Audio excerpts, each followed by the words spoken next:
বাবা কালুরে আর নিচে নামিস না রে, যদ্দূর পর্যন্ত নামছি আলহামদুলিল্লাহ, নিচে আর নামা যাবে না। কোরআনে অবশ্য আল্লাহ এতটুকু বলেছেন, ইসরার কথা বলেছেন, মেরাজের কথা বলেননি। সুবহানাল্লাযী আসরা বিআবদিহি লাইলাম মিনাল মাসজিদিল হারাম ইলাল মাসজিদিল আকসা।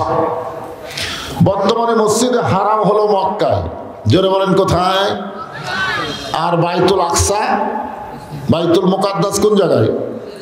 জেরুজালেমে, যেখানে ইহুদির বাচ্চারা আমাদের ফিলিস্তিনি মুসলমানদেরকে নির্মমভাবে হত্যা করতেছে। জোরে কোন কথা ঠিক কিনা?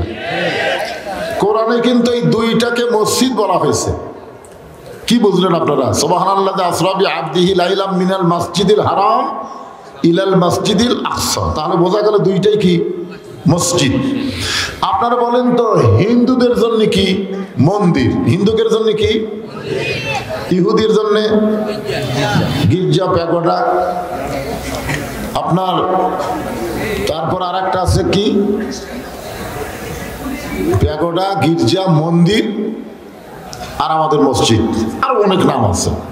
কিন্তু মসজিদ যে শুধু মুসলমানের, এ ব্যাপারে কোনো সন্দেহ নাই। অথচ সেই মসজিদকে ওরা অযথা দখল করার জন্যে আমাদের মুসলমান বাচ্চাদেরকে হত্যা করতেছে। বড়গুলোর চাইতে বাচ্চাদেরকে হত্যা করাতে ওরা আনন্দ বেশি পাচ্ছে। বাইতুল্লাহ ধ্বংস করতে আইছিল একজন বাদশাহ, তার নাম হলো আব্রাহা। ধরে বলেন তার নাম কি? সূরা ফিল বললেই আপনারা পেয়ে যাবেন। আল্লাহ আবাবিল পাখি দিয়ে হস্তি বাহিনীকে ধ্বংস করে দিয়েছে, ঠিক কিনা বলেন? তো বাইতুল মুকাদ্দাস ফিলিস্তিনের মুসলমানকে হত্যা করতেছে অকাতরে। শিশু বাচ্চাদেরকে হত্যা করলে এ পর্যন্ত ৪২,০০০-এর বেশি শিশু বাচ্চাকে ওরা হত্যা করছে। তাহলে বলেন তো আল্লাহ কি সে আল্লাহ নাই? আবাবিল পাখি মনে হয় সব মরে গেছে।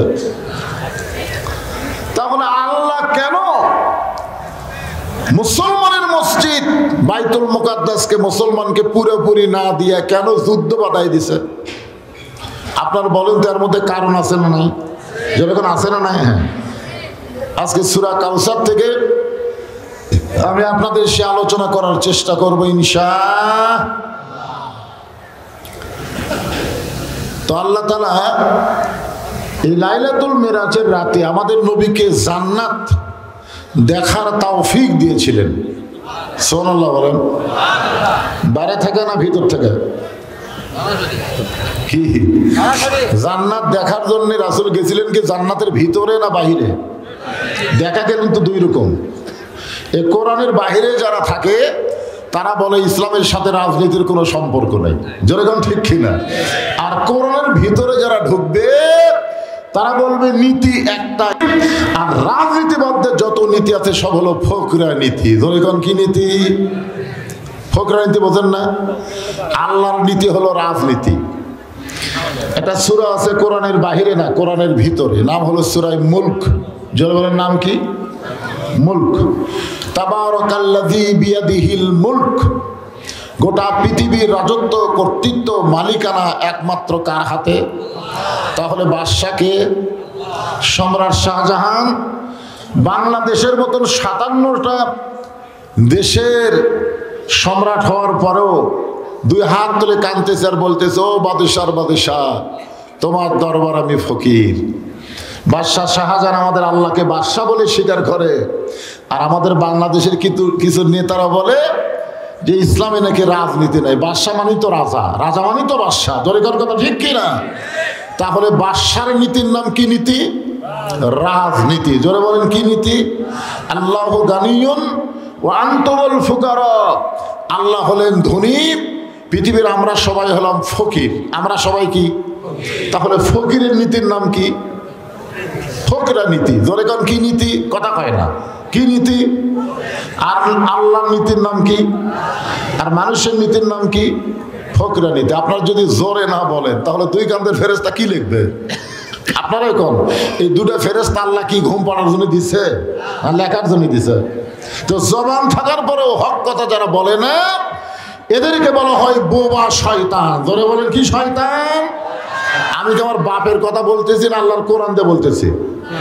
তাহলে আল্লাহ হলেন বাদশাহ, আল্লাহ হলেন রাজা, আল্লাহর নীতি হলো রাজনীতি, আর মানুষ হলো ফকির, ফকিরের নীতি হলো ফকরা নীতি। আমরা বলতে পারি ইসলামের সাথে ফকরা নীতির কোনো সম্পর্ক নাই, কিন্তু ইসলামের সাথে আল্লাহর নীতির সম্পর্ক আছে। জোরে কোন কথা ঠিক কি না? কথা বলে। হ্যাঁ, তো নবী জান্নাতের মধ্যেই ঢুকছেন লাইলাতুল মেরাজে।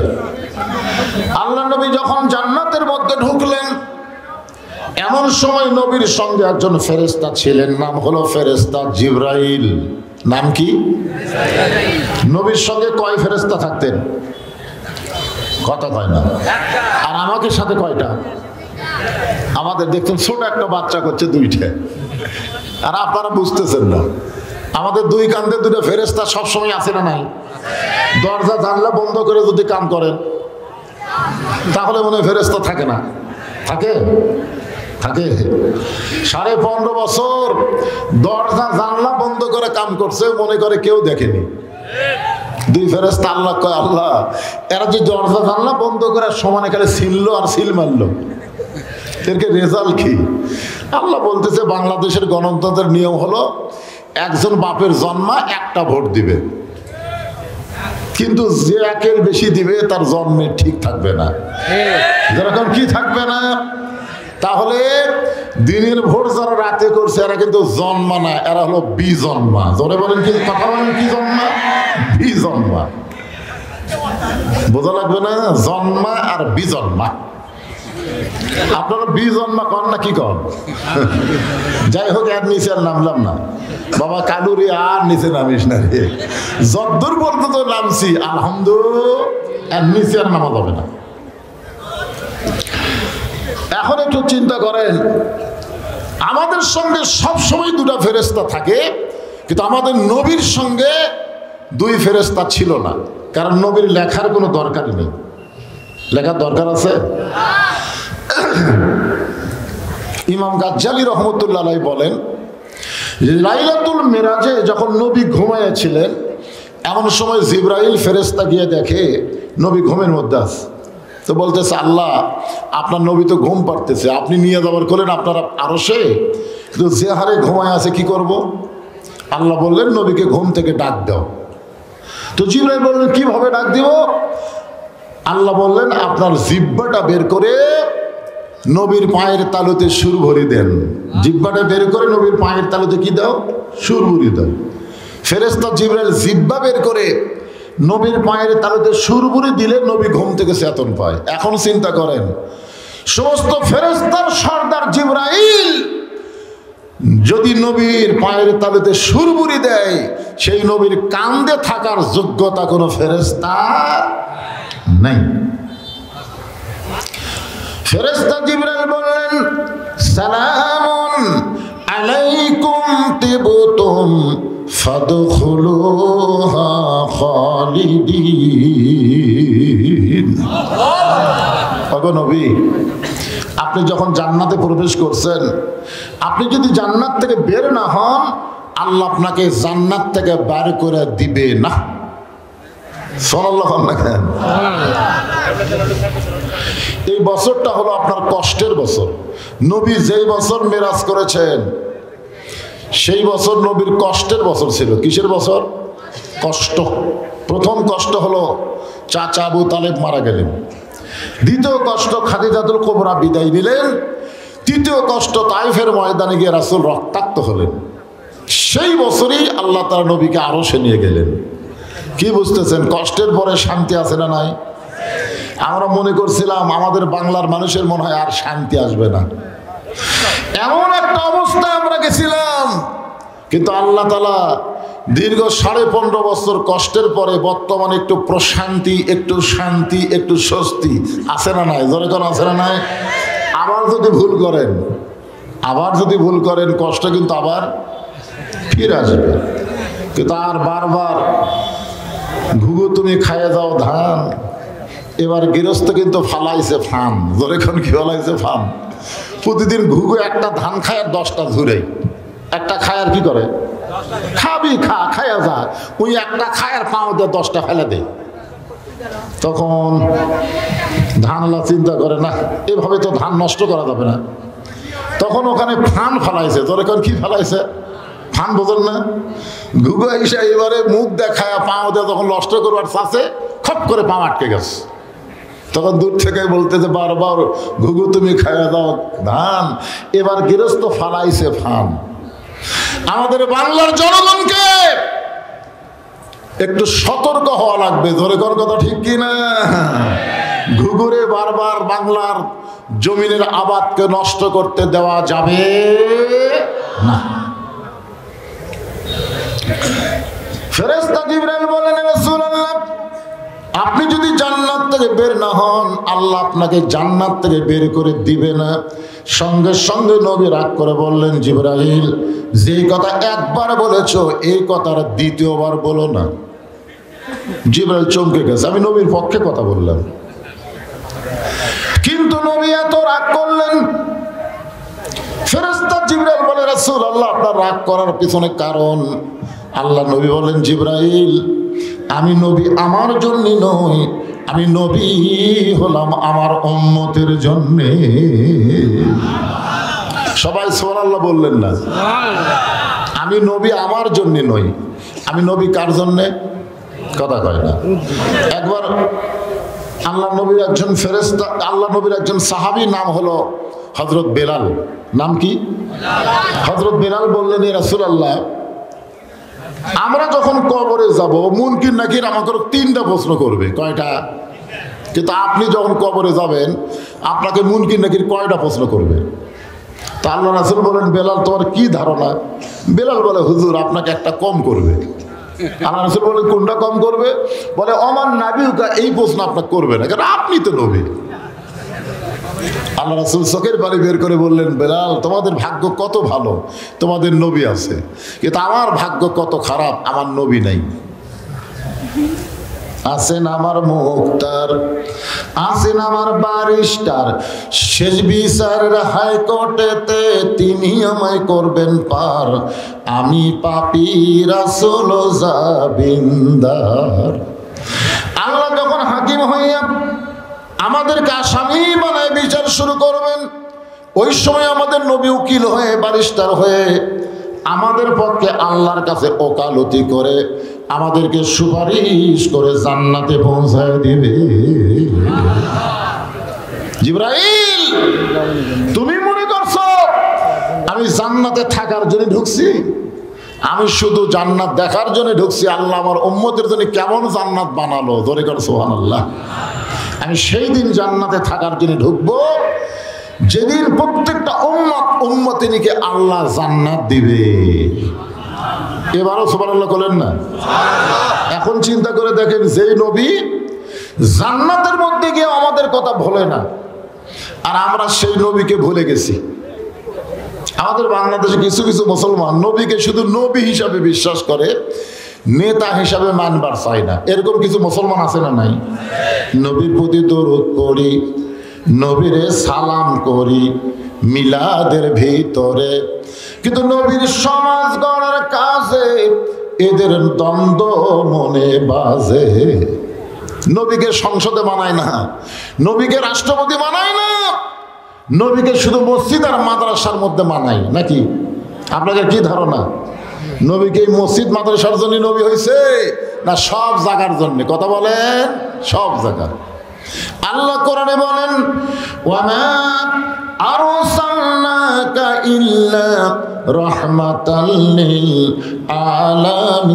আলামিন। গোটা বিশ্ব জগতের জন্য আল্লাহ নবীকে রহমত স্বরূপ প্রেরণ করেছে। তাহলে মসজিদ ভালো থাকবে, মাদ্রাসা ভালো থাকবে, আর আমাদের সংসদগুলো খারাপ মানুষদের ভরে যাবে। তাহলে মনে হয় নবী কি সব জায়গার জন্য রহমত না কিছু কিছু জায়গার জন্য? কথা বলেন। সব জায়গার জন্য রহমত হয়, কিসের মাধ্যমে রহমত হবেন? এইটা আমাদের আজকে জানার বিষয়। যেই নবী জান্নাতের মধ্যে গিয়ে আমাদের কথা ভোলে না, আমরা সেই নবীকে কোন অবস্থাতে ভুলতে পারবো? ভুলিনি, ভুলবো না, ভুলতে পারি না। আমার নেতা তোমার নেতা, মানে এই জায়গায় যদি অন্য নেতার নাম করতাম তাহলে এত যদি শেখ মুজিবুরের নাম করতাম, শহীদ জিয়ার নাম করতাম, ওরে বাবা রে, কি রে আমাদের নবী কি মেম্বার মার্কা নেতা, চেয়ারম্যান মার্কা নেতা, এমপি মার্কা নেতা, প্রধানমন্ত্রী মার্কা নেতা, বিশ্ব নেতা, সাইদুল আম্বিয়া সাইদুল মুরসালিন। ভাইজান একটু স্লোগান দেন, এক স্লোগানের কারণে আল্লাহ আপনাকে জান্নাত দিবার পারে, জানেন আপনি? সব জায়গায় আলসাও করা ঠিক না, একটু গলা খাখারে দেন। আমার নেতা তোমার নেতা, লিল্লাহে তাকবীর। এমন একজন নবীর উম্মত হওয়াতে খুশি না বেজার? তাহলে জবান খুলে বলে আলহামদুলিল্লাহ। এখন আসেন যে কোরআন থেকে আপনারা সূরা কাউসারের আলোচনা শুনবেন, এই কোরআনে কোনো সন্দেহ সবাই বলা লাগবে। কারণ যদি সন্দেহ থাকে তো দাঁড়ান যে হুজুর আমার কোরআনের উপর সন্দেহ আছে। আল্লাহ কোরআনে প্রথমেই বলেছে যালিকাল কিতাব লা রাইবা ফি, যালিকাল কিতাব লা রাইবা ফি হুদাল লিন-নাস, নাকি কি হুদাল লিল মুত্তাকিন। এইখানেই তো আল্লাহ ক্যাপাসিটি করছে। আবু জেহেল কোরআন শরীফ শুনবে, আবু বকর কোরআন শরীফ শুনবে, আবু বকর হেদায়েত পাবে কিন্তু আবু জেহেল পাবে না। বাংলাদেশের অধিকাংশ শ্রোতারা কার দল করতেছে? আবু বকরের দল করে না আবু জেহেলের দল করে? কোরআনের ওয়াজ শুনবে আর মানুষের আইন অনুযায়ী চলবে। সাধারণ মানুষকে নেতা বানাবে, বিশ্ব নবীকে নেতার আসন দিবে না। আর হত আবু বকর শুধু কোরআন শুনবে না, কোরআনকে বাস্তবে আমল করবে। দুনিয়ার কাউকে নেতা মানে না, রাসূলকে নেতা হিসাবে নিজের জীবন পর্যন্ত কুরবানি দিবার চায়। ধরে কার কথা ঠিক কি না কথা বলে? কেমন নেতা? একদিন বলেছিলেন যে গভীর রাত্রে তোমাকে নিয়ে আমি মক্কা থেকে মদিনায় হিজরত করব। এই কথা বলার কয়েক মাস পরে নেতা কর্মীর বাড়ির দরজায় আস্তে করে একটা ঠোকা মারছে, সঙ্গে সঙ্গে দরজা খুলে যায়। নেতা বলে, কর্মী আবু বকর এই গভীর রাতে তোমার বাড়িতে আসতেছে, এটাকে তুমি আগে থেকে জানো? আবু বকর বলে, ইয়া রাসূলুল্লাহ, কয়েক মাস আগে বলেছিলেন একদিন গভীর রাতে মক্কা থেকে মদিনায় হিজরত করা লাগবে, আমাকে আপনি সঙ্গে করে নিয়ে যাবেন। সেদিন থেকে আজ পর্যন্ত কোন রাত্রিবেলা ঘুমাইনি, বরং সারা রাত আমি দরজার পাশে দাঁড়িয়েছিলাম। কেমন নেতা, কেমন কর্মী? হ্যাঁ, একটু মনোযোগ দিয়ে শুনবেন। আল্লাহর নবী আবু জেহেলও কোরআন শুনছে, আবু বকরও কোরআন শুনছে, কিন্তু একজন সামিন ওয়া তাআনা শুনেছে শুধু শোনার জন্য না, এটা বাস্তব জীবনে গ্রহণ করার জন্য। আর আবু জেহেল খালি শুনেছে কি জন্য? কি জন্য শুনছে? সকালবেলা সে বলেনি এত সুন্দর কোরআনের বাণী, রাতটা কোন দিক দিয়ে গেল আমি বুঝবারই পারিনি। আবু সুফিয়ান বলে, নেতা যেই কোরআন শুনতে রাত কোন দিক দিয়ে যায় বোঝা যায় না, সেই কোরআন ধরলে অসুবিধা কি? আবু জেহেল বলতেছে, কোরআন ধরলে তোর আমার নেতৃত্ব চলবি না, আসল নেতা হয়ে যাবে আব্দুল্লাহর এতিম পোলা। আজকেও বাংলাদেশে আবু জেহেল মার্কা দল যারা করে, তারা অন্য মানুষের নেতৃত্ব গ্রহণ করবে, বিশ্ব নেতার নেতৃত্ব গ্রহণ করবে না। আল্লাহর কোরআনকে তারা সব জায়গায় পছন্দ করবে না। ধরে কোন কথা ঠিক না? মানুষ মরে গেলে কোরআন খতম দেবে, কোরআন পড়ে দোয়া করবে, এগুলো তারা পছন্দ করবে। কিন্তু কোরআন সংসদে যাবে, যেই স্লোগান দেবেন আল কোরআনের আলো সংসদে জ্বালো, তখন কলজার মধ্যে আগুন ধরবি। কেরে সংসদে তো কোরআন চলবে না, সংসদে কোরআন পড়া চলবে। একজন কারি এসে সংসদ শুরুর আগে কোরআন তেলাওয়াত করে দিয়ে চলে যাবে, বুঝলেন না? ওই নামাজের মতন, যে নামাজে আসর নামাজ পড়া জমি ধান দেখবার গেছে, যায় দেখে ওপর জমির পানি চলমল করতেছে, নিচে আর জমির পানি নেই। তখন চারিদিকে তাকায় দেখে কোনো মানুষজন নাই, আস্তে করে বসে বিসমিল্লাহ কয়ে আল কাটছে। ধরে এখন কি কয়ে? আচ্ছা বিসমিল্লাহ কয়ে কার আল কাটছে? কথা কর না কেন? উপরের পানির জমির আল কাটছে বিসমিল্লাহ কয়, আপনার কোন তো সব জায়গাতে বিসমিল্লাহ কওয়া যাবে, কিন্তু ওরা জানে যে বিসমিল্লাহ করলেই কাম হয়ে যাবে। বিসমিল্লাহির রহমানির রহিম আল কাটছে, কেটে ওই পানি দিয়ে হাত ধুয়ে দাঁড়ায় আসার দিকে তাকায় বলতেছে আলহামদুলিল্লাহ, কেউ দেখেনি। আপনারা বলেন তো শুরুতে বিসমিল্লাহ শেষে আলহামদুলিল্লাহ আছে, কিন্তু মাঝখানে কামটা কি করছে? এ কথা বল না কেন? বাংলাদেশে এরকম বিসমিল্লাহ করে শুরু করলে হবে না, আলহামদুলিল্লাহ বলে শেষ করলে হবে না, মাঝখানে কামটা কি করলে আগে সেটা দেখা লাগবে। তোর এখান কথা ঠিক কি না? আপনারা কি এরকম বিসমিল্লাহ দিয়ে শুরু করবেন নাকি? আলকাটা একটু মনোযোগ দিয়ে শুনতে হবে। যেই কোরআনের মধ্যে কোনো সন্দেহ নাই, যেই কোরআনের মধ্যে কোনো ধোঁকা নাই, যেই কোরআনের মধ্যে কোনো গোঁজামিল, সবাই বলবেন আছে নাকি? আচ্ছা, বর্তমানে যে সংবিধানটি আমাদের বাংলাদেশ চলতেছে, এই সংবিধানের মধ্যে সন্দেহ নাই তো সবাই বলতেছেন না কেন? সন্দেহ, গোঁজামিল, তারপরে ভুল। মাশাআল্লাহ, আপনারা আগের দাঁত বললেন নাই 3 বার, আর পরেরটা বলছেন আছে। এখন কোনটাই আমাদেরকে হেদায়েতের বাণী মনে করব, সংবিধান না কোরআন? জোরে বললে কি ধরা খাবেন? ধরা খাওয়ার দিন শেষ, এখন ডাইরেক্টের বাংলাদেশ। জোরে কোন কথা ঠিক করে জোরে বলেন, একটু জোরে বলেন। এই জন্য আল্লাহ বললেন হুদাল্লিল মুত্তাকিন, পাইকারি হারে এই কোরআন সবাইকে হেদায়েত দেবে না, কেবলমাত্র মুত্তাকি বান্দাদেরকে এই কোরআন হেদায়েত দেবে। এখন মুত্তাকির ব্যাখ্যাও কিন্তু কোরআনে আছে, আছে না নাই? ইন্না আকরামাকুম ইনদাল্লাহি আতকাকুম, ওই ব্যক্তি সবচাইতে দামি হয় যার কলিজার ভিতরে আল্লাহর বেশি ভয়। এই বেশি ভয় অর্জন করতে গেলে দুনিয়ার অন্য কোনো খেয়াল করলে হবে না, কেবলমাত্র খেয়াল করতে হবে, একমাত্র খেয়াল করতে হবে কার? এখন আসেন সেই পবিত্র কোরআনের ছোট্ট একটা সূরা, নাম হলো কাউসার। জোরে বলেন, নাম কি? কাউসার কি?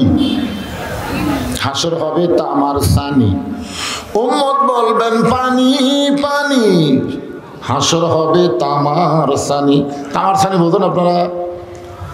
হাসরে কিন্তু মাটি থাকবে না, তামা হবে, তামা। ওই তামার উপরে যখন সূর্যের তাপ পড়বি, এখন যত দূরে সূর্য আছে অত দূরে থাকবে না, সূর্য কত নিকট আসবে আপনারা জানেন না?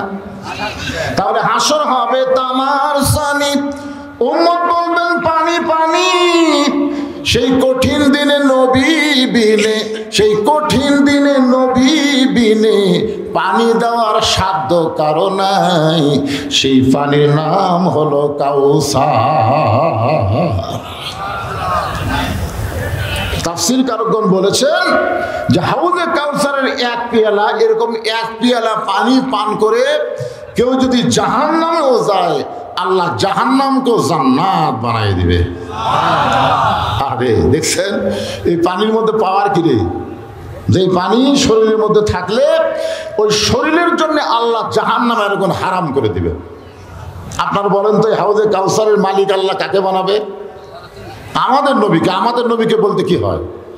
অন্য কোনো নবীর চান্স আছে? হাউজে কাউসার আল্লাহ কাকে দিবেন? আমাদের নবীকে দিবেন। তাহলে আমরা কার উম্মত? সেই নবীর উম্মত। আমাদের কোন টেনশন আছে? খালি 1 গ্লাস পানি খামো, আল্লাহ যেটি দেই দিক। যদি জাহান্নাম মধ্যে চলে যাচ্ছি, কাউসার ভিতর থাকলে আল্লাহ জাহান্নামকেও জান্নাত বানাই দিবে। সুবহানাল্লাহ বলে। সাহাবীরা বললেন, ইয়া রাসূলুল্লাহ, আপনার হাতে হাউজে কাউসার থাকবে, পাইকারি হারে সবাই যদি হাউজে কাউসারের পানি পান করতে চায়, আপনি সবাইকে পান করাবেন। রাসূল বললেন, ফাসাল্লি লিরাব্বিকা ওয়ানহার। 2টা আমল যাদের মধ্যে থাকবে, একটা হলো নামাজ, একটা হলো কুরবানি। এই 2টা আমল যারা করবে তারাই পান করবে হাউজে কাউসারের পানি। 1 নম্বরের নাম কি? সবাই বলা লাগবে। আপনারা কি এশা নামাজ পড়েনি নাকি? পড়ছেন? তাহলে জোরে বলতে, নামাজ জোরে বলতে অসুবিধা কি? কারণ বেনামাজীদের কাছে নামাজের ওয়াজ খারাপ লাগে। জোরে কোন কথা ঠিক কিনা? কিন্তু আপনারা নামাজি, আপনাদের কাছে তো নামাজের ওয়াজ খারাপ লাগার কথা নেই। এখানে 2টা বিষয় বলা হয়েছে, একটা হলো নামাজ, একটা হলো কুরবানি। এই দুইটা আমল যারা করবে তারাই পান করবে হাউজে কাউসারের পানি। এ মাই করা ভাই, দেখেন তো জনগণ ঠিক মতো আমার কথা শুনবার পাচ্ছে কিনা? আপনারা কি আমার কথা শুনবার পাচ্ছেন, বুঝবার পারতেছেন? রিপ্লে আসে না কেন, হোহা করেন না কেন? এই জন্যই তো মাগরিবের মাহফিলই ভালো।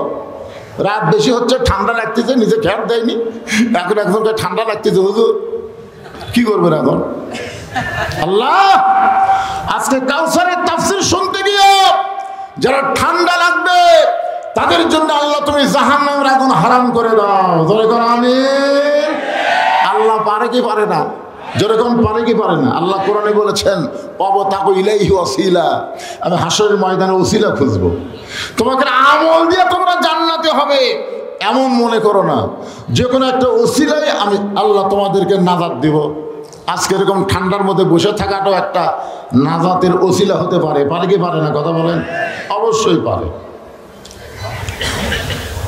আল্লাহর একজন মস্ত বড় ওলি, নাম হলো মুনাব্বাহ রহমতুল্লাহ আলাইহি। তিনি একজন মস্ত বড় আল্লাহর ওলি ছিলেন। একদিন তিনি স্বপ্নে দেখেন আল্লাহ পাক তাকে বিনা হিসাবে জান্নাত দিয়ে দিয়েছেন। স্বপ্নের মধ্যেই বলতেছে, আল্লাহ তুমি আমাকে কোন আমলের কারণে বিনা হিসাবে জান্নাত দিলেন? সে আমলটা একটু বলো। আল্লাহ বলে না, তোমার কাছে শুনতে চাই। তো বলতেছে আমার মনে হয় নামাজের কারণে। আল্লাহ কয় না। বলতেছে রোজার কারণে। আল্লাহ বলে না। হজের কারণে। আল্লাহ বলে না। দানের কারণে। আল্লাহ বলে না। বলে আল্লাহ তাহলে আমি জানি না কোন আমলের কারণে তুমি আমাকে বিনা হিসাবে জান্নাত দিলে। আল্লাহ বলতেছেন মুনাব্বাহ তুমি আমার প্রশংসা লিখতে ভালোবাসতে, যাকে বলা হয় হামদ। ইউনুস নবীরে খাইলো মাছেতে গিলিয়া। ভারত কিন্তু আমাদের ইউনুসকে গিলা খাবার চাচ্ছিল। জোরে কোন কথা ঠিক করে কথা কন। ভারত একটা জোকার চ্যানেল আছে, জোকার চ্যানেল। মাঝে মধ্যে দেখবেন না, জি বাংলা না, জোকার। মাঝে মাঝে দৌড়ে দৌড়ি করে বাংলাদেশ নাই, বাংলাদেশ নাই। ইউনুস বাংলাদেশ খায় শেষ করছে। ইউনুস নবীরে খাইলো মাছেতে গিলিয়া, ফেরেশতা পাঠালেন আল্লাহ ইসমে আজম দিয়া। দমে দমে শহর দম পড়ে সে ইসমে আজম। মাছেরই উদর হইতে বাঁচাইলা প্রাণ। সবাই বলেন আল্লাহু আল্লাহু, বলেন আল্লাহু আল্লাহু। তুমি জানলে জানালুহু, শেষ করা তো যায় না গে তোমার গুণগান। এটা হলো হামদ। এটা কি? আল্লাহর প্রশংসা। আর নবীর প্রশংসা কি? সে নামে সুর ধরিয়া পাখি যায় গান করিয়া, সে নামে আকুল হয়ে ফুল ফোটে সোনার বরণী। নবী মোর পরশমণি, নবী মোর সোনার খনি। নবী নাম ভাবে যেজন সেই তো দোজাহানের ধ্বনি। এটা কি? এটা কিন্তু নাত। রাসূলের শানে যেটা লিখবে সেটা কি? নাত। আর আল্লাহর শানে যেটা লিখবে সেটা হলো হাম। তো মুনাব্বাহ রহমতুল্লাহ আল্লাহর হামদ লিখতেছে, প্রশংসা লিখতেছে। তখন এরকম শীষ পেন ছিল না। তখন কালির দোয়াতে বাঁশের কলম চুবড়াইয়া সেই কালি দিয়ে লিখতে হয়। উনি যখন আল্লাহর প্রশংসা লিখতে যাবেন, এমন সময় এক মাসি কালি খাওয়ার নিয়তে কলমের আঘাত পড়ে গেছে। যেই লিখবে আল্লাহর প্রশংসা, মাসি এসে পড়ছে। মুনাব্বাহ চিন্তা করে যে মাসিক হয়তো খুব তৃষ্ণা লাগছে, দেখি কতক্ষণ মাসি থাকে, আমি কলম লড়াবো না। এই মনে করে কলম ধরে আছে। এক সময় মাসি উড়ে চলে গেছে। কলম আবার চুবড়ায় যে আল্লাহর প্রসঙ্গে লিখতে যাবে, সঙ্গে সঙ্গে মাসি এসে আবার পড়ছে। কে রে? আমি তো নজরুল গীতি লিখতেছি না, আমি রবীন্দ্রসঙ্গীত লিখতেছি না, আমি লিখতেছি কার প্রশংসা? মাসি এসে তো ডিস্টার্ব করতেছে। তো মনে মনে চিন্তা করে, যা এবার খেয়ে যা। যতক্ষণ মাসি কলমের আঘাত পড়ে আছে ততক্ষণ কলম লড়াই না, মাসি খায়া চলে গেছে। পরে যে আবার কলম চুবড়ায় লিখতে যাবে, মাসি আবার। আল্লাহর ওলি চিন্তা করে, পর পর দুইবার দিলাম, ঠিক আরেকবার। মাসি কালি চুষা যাওয়ার সে বলতেছে, আল্লাহ আমার মতন ক্ষুদ্র মাসিকে আশরাফুল মখলুকাত মানুষে তিনবার আমি তাকে জ্বালাতন করলাম, সে আমাকে কালি না পান করা পর্যন্ত তাড়ায় দিল না। আমি তোমার কাছে দোয়া করি, তুমি তাকে আল্লাহর ওলি হিসাবে গ্রহণ করে নাও। আল্লাহ কয় মুনাব্বা যে আমল তুই গুরুত্বই দিসনি, ওই মাসিরে কালি পান করার সুযোগ দেওয়ার কারণে আজকে আমি আল্লাহ তোর বিনা হিসাবে জান্নাত দিয়ে দিলাম। তা আমরা কি জানি আজকে ঠান্ডার মধ্যে বসা আমাদের জন্য কত বড় উপকার হবে? আমরা জানি? মনে করতেছে না এই ঠান্ডার মধ্যে বসো না, ওদের পিছনে খাড়া হয়ে আছে, দরকার নেই, খাড়া হয়ে থেকে আজকে শোনো ভাইজান, আজকের মাহফিল জান্নাত দেওয়ার একটা ওসিলা হতে পারে। ধরে কারণ পারে কি পারে না?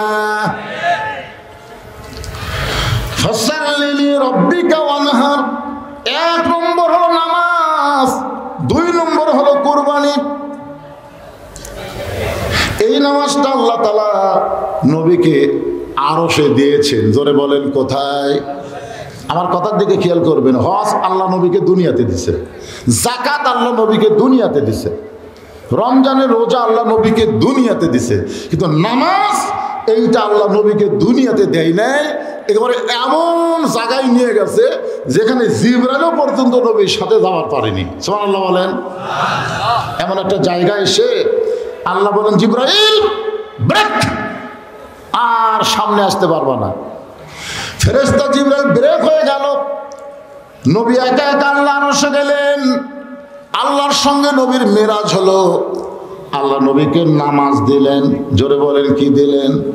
আল্লাহ নবী 2 জনা প্রেম করেছেন গোপনা, মাঝখানে তো জিবরাইলের জায়গা ছিল না।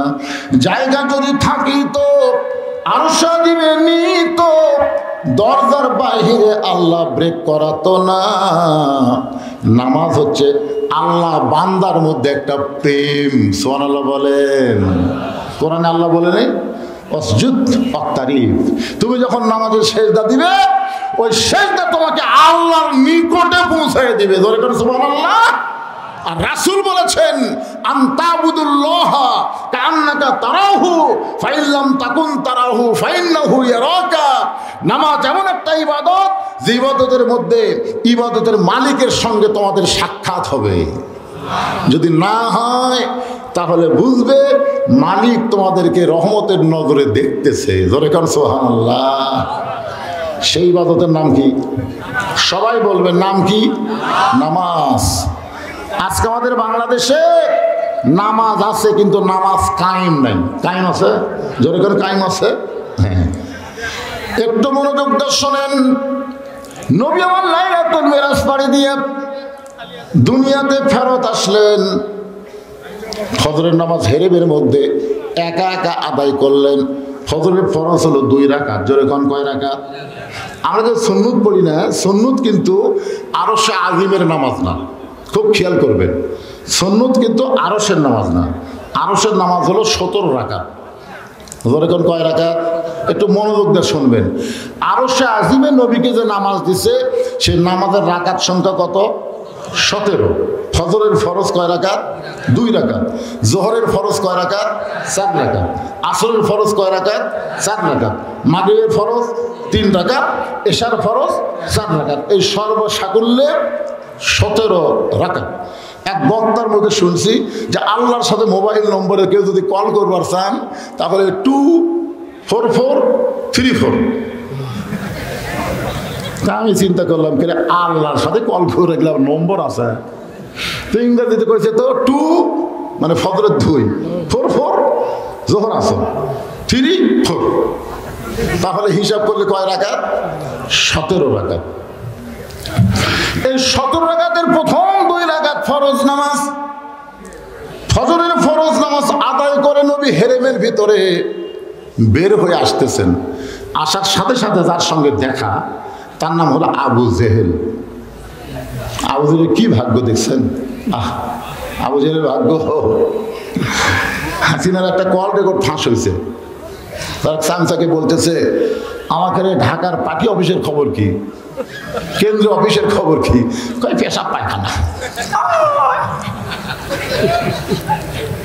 এখানে আবু জেহেলের সাথে মিলে যাচ্ছে। পারে কি কথা রে বারে। আমি হিসাব করে দেখছি ফেরাউনের জীবনে আমি পড়ছি, নমরুদের জীবনেও পড়ছি এবং আবু জেহেলের জীবনে আমি পড়ছি, কিন্তু এরা 3 জন হাসিনার মতন এত খারাপ নয়। হাসিনা হলো ডিজিটাল খারাপ। তোর এখন কি খারাপ? ডিজিটাল।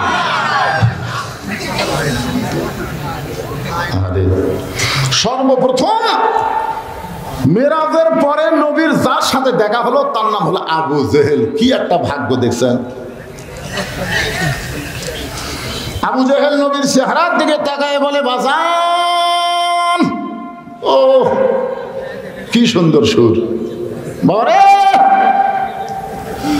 সন্ধ্যার সময় তোমার দেখছি তুমি সুন্দর, কিন্তু সকালবেলা দেখতেছি তুমি অতীব সুন্দর। আবু জেহেল নবীকে বলতেছে, সন্ধ্যার সময় তোমাকে দেখছি তুমি সুন্দর, কিন্তু সকালবেলা দেখতেছি তুমি অতীব সুন্দর। আসলে আমাদের নবী যে সুন্দর ছিল এই ব্যাপারে কারো সন্দেহ আছে নাকি? যেন কারো সন্দেহ আছে? 400 গ্রহ তারা তারি নূরের ইশারা, নইলে যে অন্ধকারে ডুবিত এই ধরনী। সবাই বলেন, নবী মোর পরশমণি, নবী মোর সোনার খনি, নবী নাম ভাবে যেজন সেই তো দোজাহানের ধনী। সন্ধ্যার সময় দেখছি তুমি সুন্দর, সকালবেলা দেখতেছি তুমি অতীব সুন্দর। নবী বললেন, চাচা সকালবেলা অতীব সুন্দর দেখার পিছনে একটা কারণ হলো, আজকে রাত্রিবেলা কাবার পাশে আমি ঘুমাইছিলাম, ফেরেশতা জিবরাইল আমার ঘুম থেকে চেতন করে জমজমের কূপের পানিতে ওযু করানোর পরে একটা প্রাণীর পিঠে করে বরাক, যার নাম, বাইতুল মুকাদ্দাসের মধ্যে গেলাম। বাইতুল মুকাদ্দাসে 2 রাকাত নামাজ আদায় করার পরে, 2 রাকাত নামাজ পড়ানোর পরে, ইমামতি করার পরে আমাদের নবী কি করছেন? পড়ছে না পড়াইছে? জোরে কোন, পড়ছে না পড়াইছে? আপনারা বলেন তো, সবাই নামাজ পড়াবার পারবে?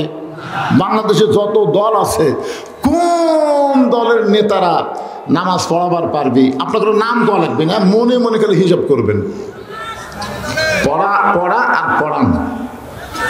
ছোট ভাই হজ করে আসার সময় বড় ভাইয়ের জন্য একটা জুব্বা আনছে, মদিনার জুব্বা। বড় ভাই জীবনে নামাজে পড়ে না, এখন সেই বড় ভাই জুব্বা দিছে। বড় ভাই জুব্বা গাওয়ার দেখে আমি হুজুর হলাম রে, আজ থেকে আমি হুজুর। কে রে, জুব্বা গাওয়ার দিলে হুজুর হওয়া যায়? গরিবের বন্ধু, সমাজসেবক, জনদরদি, এমন সাইজ নিয়ে আসে মনে হয় যে এই মাত্র জান্নাত থেকে পড়ে যাচ্ছে। কথা ঠিক কিনা? আই রে সাইজ ভাই। ওই জুব্বা গাওয়ার গ্রামত ঘুরতেছে, গ্রামের লোক কবে থেকে এই হুজুর হলেন? চিন্তা করতেছে না এলাকার হুজুরের দাম পাওয়া যাবে না, বাইরে যাই। অনেক দূরের এক বাজারে জুব্বা গাওয়ার ঘুরতেছে, একজন হাতের মধ্যে 20 টাকা দিয়ে বলতেছে, আমার আলুর ঘুগরি পোকা ধরছে, একটু দোয়া করেন হুজুর, আলুর পোকা ছাড়া দেয়। ও 20 টাকা থুয়ে বলতেছে আলহামদুলিল্লাহ। এখানে ধর কেউ চিনে না। কিছু দূর যাওয়ার পর একজন বলতেছে, হুজুর আর বইয়ের পেটে বাচ্চা চাইছে, আলাদা একটা পুত্র দেয়, ধরেন 100। ওই পকেটের থেকে আলহামদুলিল্লাহ। কোন জায়গায় এরকম হুজুর হয়ে গোটা বাজার ঘুরতেছে? ওই বাজারে একটা ওয়াক্তিয়া মসজিদ আছে, শুধু হাটের দিনে নামাজ হয়, অন্য দিনে হয় না। ওয়াক্তিয়া মসজিদ, যেরকম কি মসজিদ? আসরের নামাজের আজান দিছে, আজান শোনার পরে যারা নামাজি তারা সবাই মসজিদে গেছে, কিন্তু জুব্বা তো পড়ে না। আর জুব্বা থাকলে কাম হবে? ওই বাজারে ঘুরতেছে, একজন হাত ধরে কয়, হুজুর আজান দিছে, তার মানে আপনি ঘুরতেছেন, চলেন। হাত ধরে মসজিদে নিয়ে গেছে, সমস্ত মুসল্লিকে আলহামদুলিল্লাহ। অনেকক্ষণ আমরা বসে আছি, ভাই হুজুর নাই। আল্লাহ তোমার প্রতি রহম করুক, তুমি একটা হুজুর ধরে নিয়ে যাচ্ছ, যান হুজুর সামনে যান। যুবলা জোর হাত করে বলছে যে, ভাই আমি হুজুর না, আমাকে হুজুর মনে করে তোমরা ভুল করো না, আপনি এমনি জুব্বা গাওয়া দিতে পারেন না। এ দেশে ভালো মানুষ কোনোদিন বলবে না ভালো, খারাপ কোনোদিন বলবে না খারাপ, আপনি আসল হুজুর। একজন বলতেছে, নামাজ যদি কবুল করবার চাও জোর করে হুজুর সামনে দাও। তো যাই হুজুর হয়ে হুজুর শিকার যায় না, আল্লাহর ওলি রে। আরে জোর করে সামনে মেহরাবের মধ্যে দিচ্ছে, ওই এখন সামনে যা চিন্তা করে এটা কোন নামাজ রে, নামাজই জানে না। কোন নামাজ কিভাবে পড়ায় কোনো মতে নিয়ত করে আল্লাহু আকবার। রুকুর থেকে সেজদায় গিয়ে মনে মনে চিন্তা করে কয় রাকাত কিভাবে পড়ায়, কয় রাকাত কিভাবে পড়ায়, এরপরে কি করব, এরপরে কি করব। সেজদায় গিয়ে যদি সুবহান রাব্বিয়াল আলা না বলে, তার কাছে কি আসে? শয়তান। শয়তান এসে বলতেছে, তুই তো আমার দল করিস, তুই তো এই ঘর ঢোকার জাত না। আমার দল যারা করে মাঝে মধ্যে এই ঘর ঢোকে, কিন্তু এই জাকাত মানে শয়তানের দল বাংলাদেশে যারা করে মাঝে মধ্যে তারা এই ঘর ঢোকে। কথা কন না কেন? জুমার দিনে পড়ে নামাজ, জুমা গেলে পড়ে না। এরকম লোক আছে না নাই? 5 ওয়াক্ত নামাজ পড়ে না, খালি জুমার দিনে পড়ে। ভোটের আগে পড়ে নামাজ, ভোট গেলে আর পড়ে না। ধরে কোন কথা ঠিক কিনা? মাঝে মাঝে পড়ে নামাজ, কিন্তু এই জায়গা কোনোদিন আসে না। তুই কেমন আইলি? ওই জুব্বাই আমার কাম সারছে ভাই, এই জুব্বা পরে হুজুর হয়ে গেলাম, এখন জনগণের ঠেলায় সামনে গেছি, এখন কি করবো? পাগলা, এটা অক্তিয়া মসজিদ চাটাইয়ের ঘর, চাটাই মাটির সাথে লাগাই দিলে উই পোকা খাবি। তুই একটু মাথা তুলে দেখ, ফাঁক আছে, দেখ দেখ মাথা তুলে দেখ, ফাঁক আছে। দেখে হ্যাঁ আধা ফাঁক, ওই ফাঁকের মধ্যে চেয়ারা যেরকম বার হয়ে যায়, পেয়ালা আমার বার হয়ে গেছে। সমস্ত মুসল্লি সেজদার থাকতে এই ক্যারে এত লম্বা সেজদার জীবনে দেয়নি। একজন মাথা তুলে দেখে হুজুর নাই, চিল্লায় বলতেছে আর উপর হয়ে থাকিস না রে, ইমাম নাই, নেতা নাই। সবাই মাথা তুলে দেখে গেলে হুজুর গেল কোথায়? তার মানে বোঝা গেল সবাই নামাজ পড়াবার পারে না। নামাজ যিনি পড়াবার পারে তিনি হলেন ইমাম। আমাদের নবী হলো ইমামুল আম্বিয়া, ইমামুল মুরসালিন।